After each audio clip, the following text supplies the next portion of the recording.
A lot of people, they today they are asking. They said, "Man, you remember when the Joker used to be funny?"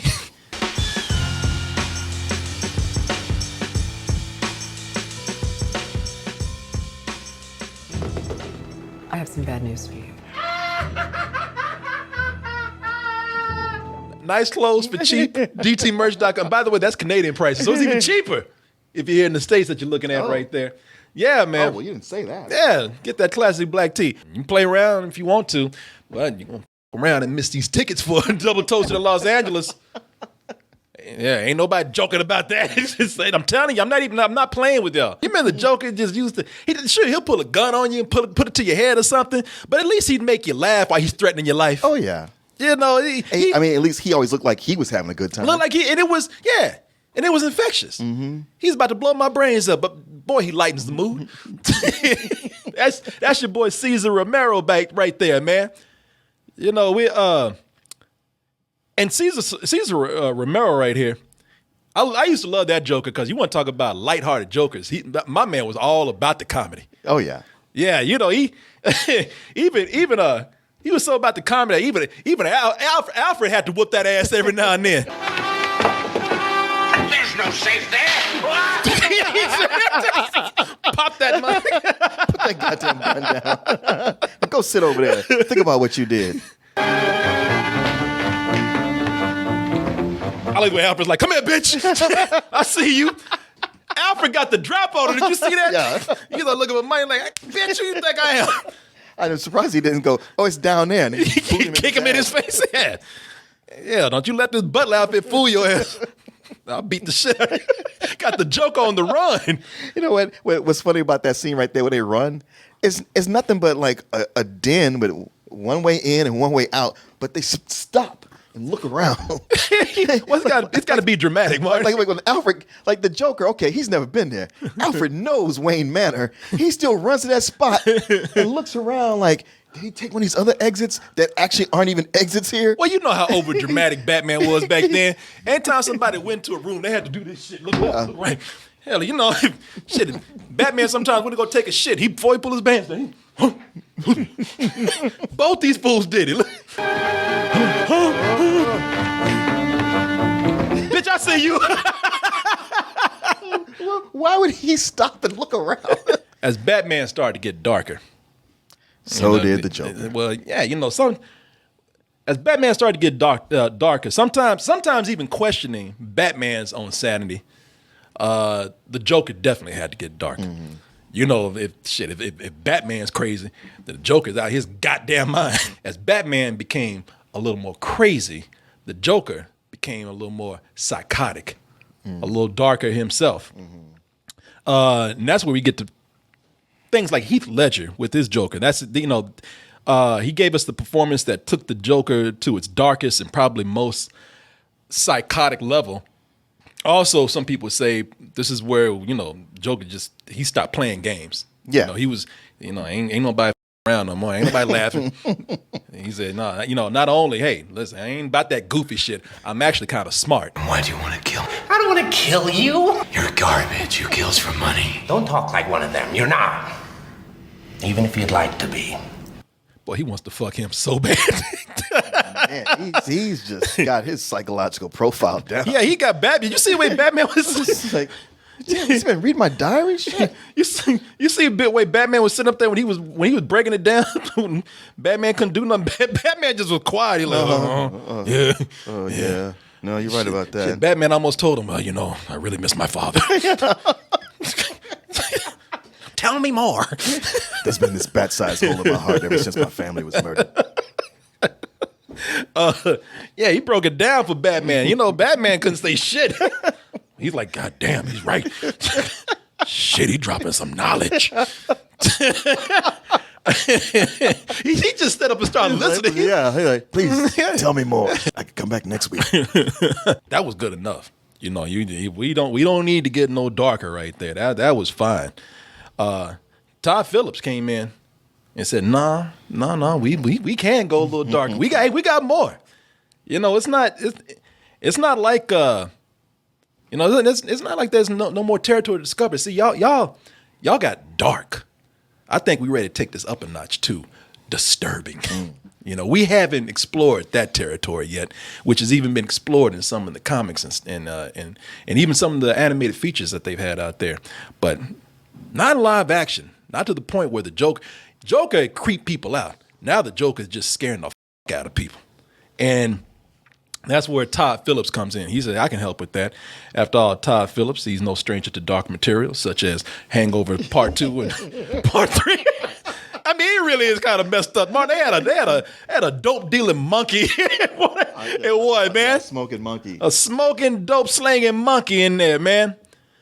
So, much of this mood that's being created for this movie that we're about to talk about has come by removing a lot of the comic book feel, from the movie itself, making it more of a drama, which has worked at festivals and worked with some critics who got to see it early. But a lot of times you don't know if they're being truthful, if they're just drunk, whether it just be off of alcohol or the Kool-Aid, or the experience of being in the room with the filmmakers and actors and all that. You can't trust that. You know that. What about the real folks out here? What about the people who don't get to go and rub elbows with the stars? What about our unbiased You mean the opinions? people who have to stand in line and pay to see it? People have to pay.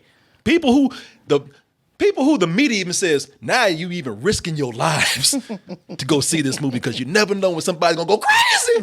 Right. In this theater. Yeah, you got theaters refusing to show it. Yep. Yeah. So, what about out in the real world? Does that work? Well, let's go ahead and take a look. Let's take one last look at this trailer we've been showing all the time. Let's take one last look before we get into, finally, our review for Joker. And we will be back with our review.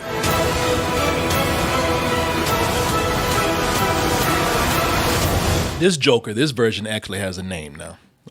Arthur Fleck. And you can pick up from the trailer that Arthur Fleck is a very unstable and also just socially, a social outcast, unstable person, a social outcast. And you could tell that at some point, because just due to the nature of the character that he's about to become, he's on the verge of snapping at any moment. And you've already heard that there's no big references to Batman, anything like that. This is pretty much an origin film.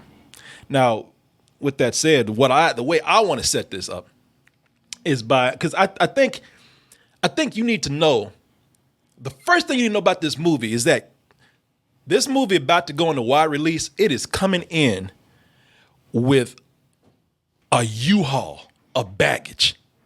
This thing, the Joker would not be able to board a plane as much bags as he's carrying to the theater with him, man. At this moment, it's like it's you see the things that's going on with this movie that I think is going to throw people off and not allow people to be fair when looking at it is that for one, people are just puzzled because people looking at you're taking the most iconic comic book villain and putting it in a drama that's rated R. Now, that's already throwing some people off.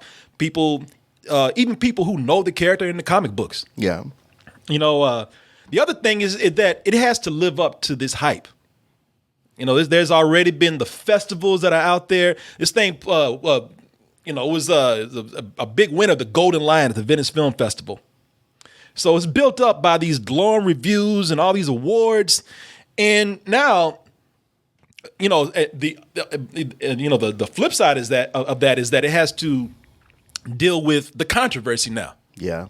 The mounting controversies, plural. Yep. As being, exact controversies, as being a dangerous film, making the Joker a hero for incels and potential mass shooters out there. And keep in mind that this is all before the movie is even in wide release. Mm-hmm. So that's what I mean by this thing is bringing in a ton of baggage. Best advice that I can offer going into this movie, besides just giving you my opinion in a full review, the best advice I can give anybody is just if possible, I don't even know if it's possible for you to do this, but if possible, clear your mind of all the bullshit and just go in and watch this as a film. Everything about the filmmaking in this movie, I thought was made for a brilliantly crafted piece of cinema. Mm-hmm. I thought it was a brilliantly crafted film. With when I say film, I'm talking about everything. With the story falling in place naturally, with great performances all around to deliver that story, with gorgeous visuals. And I'm not talking about CG fights and shit. I'm talking about amazing, beautiful cinematography. They made trash look beautiful. This city is sinking in trash and trash. I would have went and wallowed in that shit. It would. I don't know about that. I would have Scrooge McDucked it. Because I felt like they did a great job of showing grime. I have to just let it be known right here. It's because y'all gonna already say that, oh, well, you love Batman and everything. Of course, you love this character, and you already went in ready to love this movie. Let me tell you something.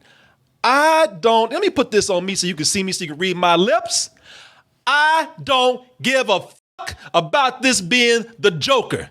I don't care who the character is or what this movie's about. This could have been goddamn Tommy Wiseau's The Room. If it was filmed like this, it would be amazing. Shit, I love Soul Plane if they did this. All right, let's back this up a little bit. No, if they made Soul Plane this good, then it would be good. You know, the comparison that I can make with this is not any other kind of superhero movie, and there's already been comparisons made to Martin Scorsese, sure, which are there. Yeah, of I mean, course. just the look is totally there. Yeah.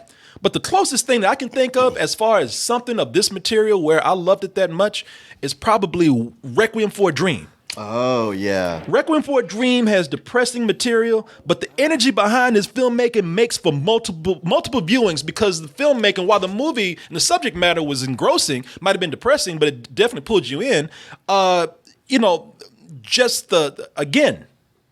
The whole filmmaking that went behind this, it went beyond the material, regardless of how I feel about anything else outside of that. I got to tell you that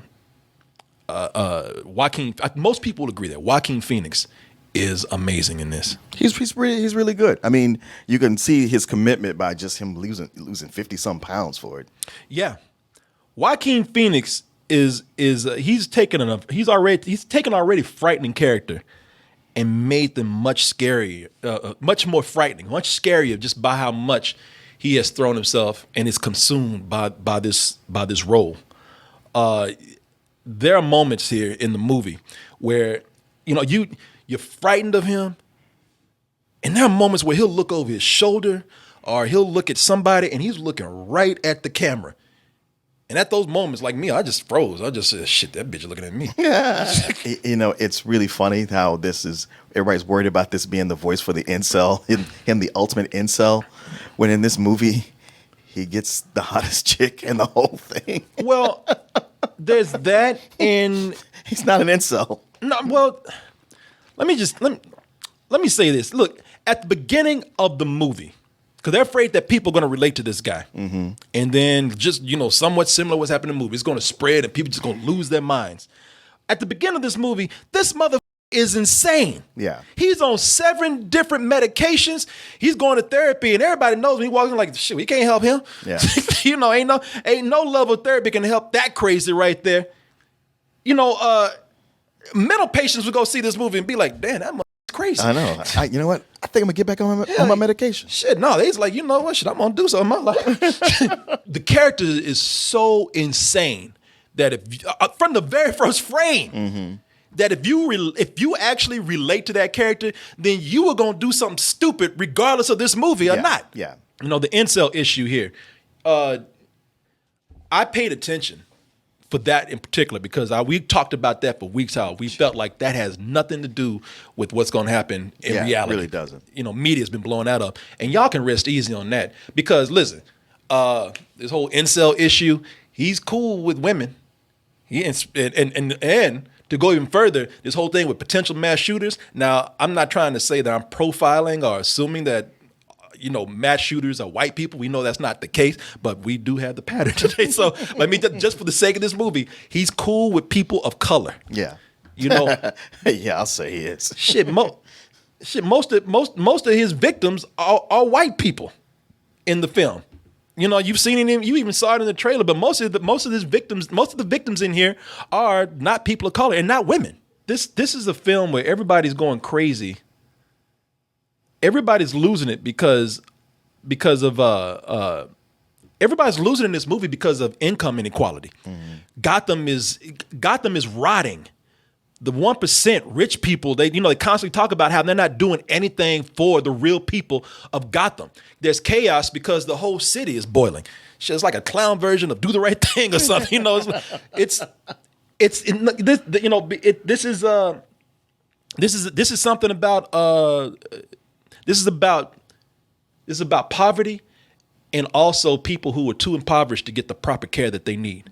I talked about the aesthetic things about it, the technical sides of it, but I really do think that the writing is strong in this film, and a lot of people are not. And I will understand how they won't. The writing of Arthur Fleck, I think that is strong, and I got to tell you and there are many reasons why. Because you think I'm gonna sit up here and when I say the writing is strong, you think I'm sitting up here talking positive of this character who potentially might do some really repulsive things. No. That's why I think the writing is strong, because if you really pay attention to the movie, there's an evolution here. Yes, you don't have to like the evolution, but there is a progression here. And he does do repulsive things. And as he does them, he gets way more confident as he kills people, as he commits these crimes. But even then, I have to say that I really loved what they did with that. Because as he does go out and kill more people. Let me see if I can find a frame here to demonstrate what I'm talking about. He has a swagger about him. And I got to tell you, at first, you look at a frame or something, it seems like that swagger right there, like he really is cool. He really is confident. In his mind he is, but there's no charisma to this character. Even when he becomes, his most confident. It's almost like a child imitating adult that they think are cool. Oh, that's a good way to put that. Yeah, you know what I'm saying? Yeah. It's like he still is an awkward person. He still is uncomfortable. He's still not, within that there is still a disturbed person, no matter what kind of swagger he might have. And that is what is so amazing about this performance. Because there's so many things happening with this character in his mind. It's a storm up in his fucking head. Right. All the time. You know what I'm saying? Yeah. He's got a lot to unpack. Now I can tell. Now see, here's one of these points. Now he talking about he knows me. I can already tell Martin didn't like this movie probably because Martin said he got quiet.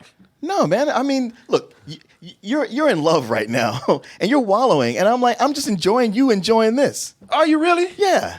That's cute, Martin. No. I mean that in a good way. I mean that's nice. No, patronizing. I'm not pat. No, I actually that makes me feel good that you see me enjoying this movie. Yeah. I just don't want. No, and the thing is, man. Let me just stop because I can talk about this on, and let me pass this on to you so you can say something because I already noticed. Like I had to catch myself. I'm like, damn, I'm loving this so much. I'm talking my ass off, and you just sit up here like, Negro, will you hurry up? This is like the AA meeting where one person just talking way too much. No, I was gonna let you go and like maybe go to the bathroom and come back. Well, go ahead and do it. Now I keep talking. You and me, y'all.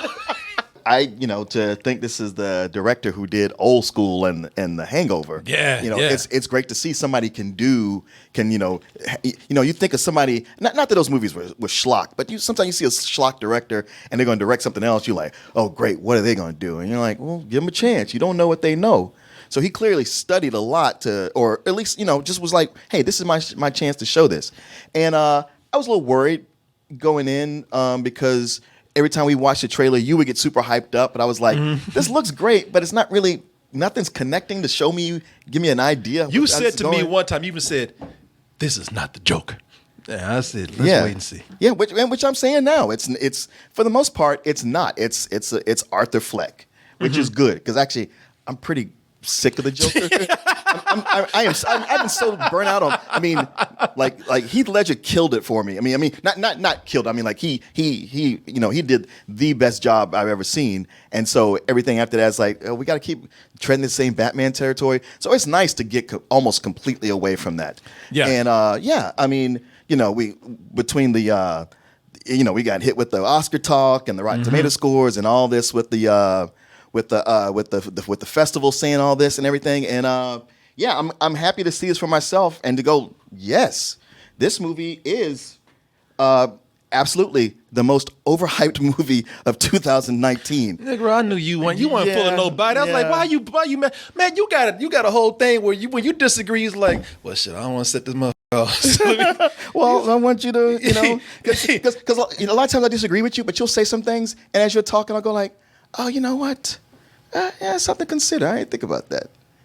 Yeah. I got more. Yeah. Oh, I know. But I stand by everything I just said.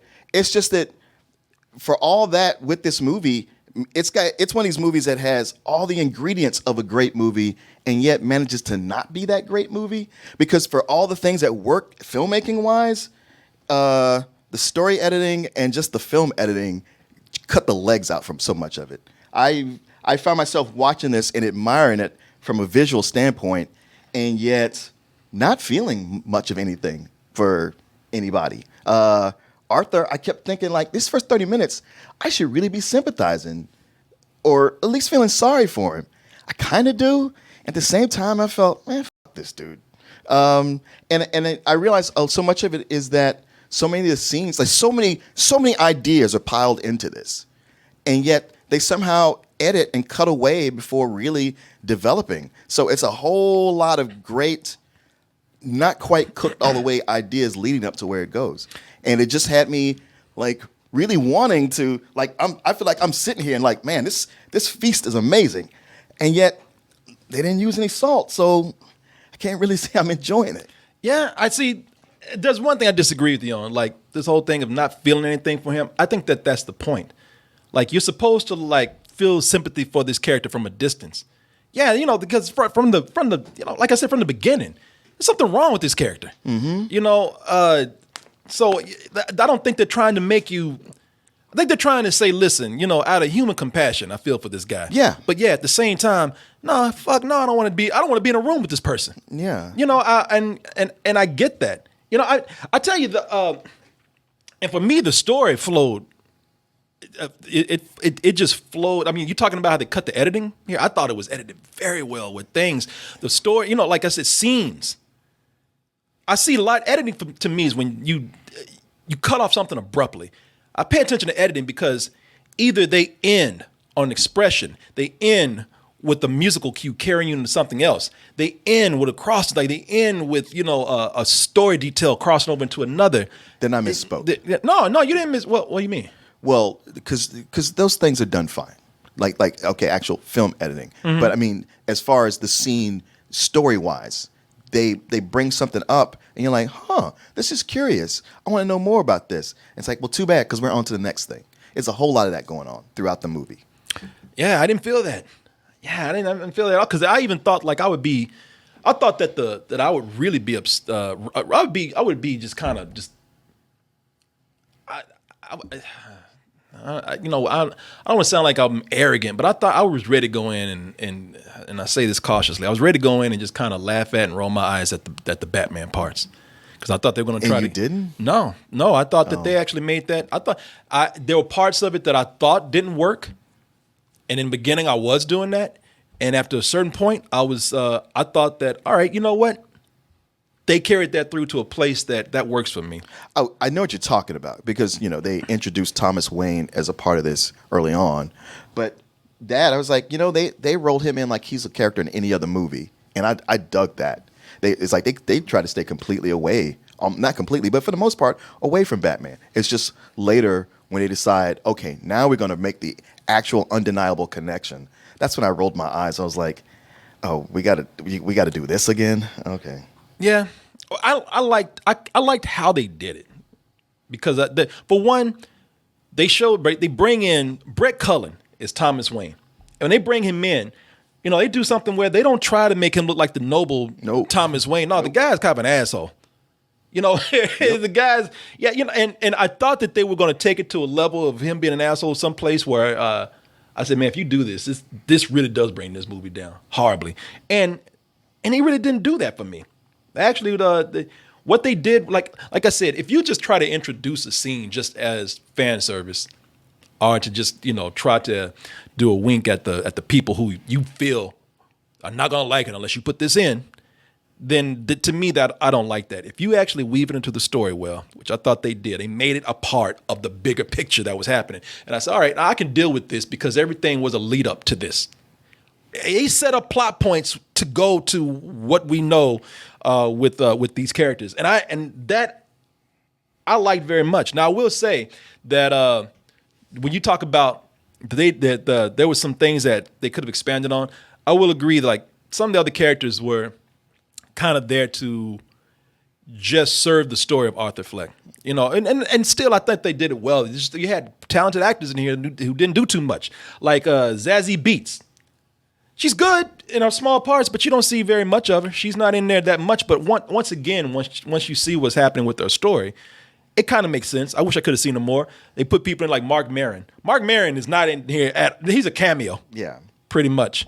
Frances Conroy, who plays his mother, I thought, again, you don't see a whole lot of her, but she is integral to what's happening with their story. And I thought, and him and his mother's story took a turn that I did not see coming either. No, I don't think anybody saw that coming. Yeah, and that was and again I liked her performance, man. You know, she's to where this story goes, her performance lent to it very well.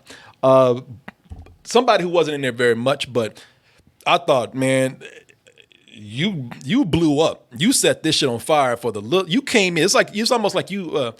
It's almost like somebody came to your house to just deliver something and set your shit on fire. Like they're not supposed to be there long. But when they're there, you know, Robert De Niro, who plays the game show, talk show host. What's his name? Murray Franklin, I think. Yeah. He really does. You know, I mean, he takes advantage of the little screen time that he has. You know, I think that while this is a drama, it still can work as a comic book. You know, for people who are into comics and know comics and whatnot. Again, just the way I told you to go in and see it as a standalone film, I would say there are moments here which I do see can be very comic book. And with that, I look at this not as, when I say it could be a comic book, I don't look at it as a comic book. I look at it more as a graphic novel. You know, somebody who did something that's a standalone project that they want to like, take it, do something that you never see done in this tone, take it away from the main stories that are out there, and just do your own thing. It's really not that much different, other than being darker and going to a rated R level. You know, it's really not that much different than what Christopher Nolan did with The Dark Knight. Yeah, he just had a plot. Yeah, no, they got a plot here too. Not a whole lot. I'm not saying it's not a plot, but there's not a whole lot. For that 2 hours, you spend a lot of time not doing stuff. Well, like again, because the movie the movie's on for nearly an hour before it really kicks off. And leading up to that is like, man, this is so gorgeous, and wow, I love how they're getting dark, and this new take they're doing on it, and I'm really getting in the city, and yet after a while, I'm like, yeah, but I still feel like I'm on a treadmill. Something is going to happen, right? Well, I will say that one of the things that happens here is that they do spend a lot of time, and this is one of the things I'll criticize it for. They spend a lot of time hammering in on just how much Arthur's life sucks. Mm-hmm. You know, the world is just against, and they just give example after example. It's just one thing after another. Now, at the same time, if you like a movie like Falling Down, it did the same fucking thing. And this is kind of the same thing here. No, it's not. It's not. He's going. It's like where Michael Douglas's character was being in situations where it made him angry and angry. He was lashing out. This is something where we have a repeat of certain incidents over and over again, except it's the opposite. It's him just being beaten down.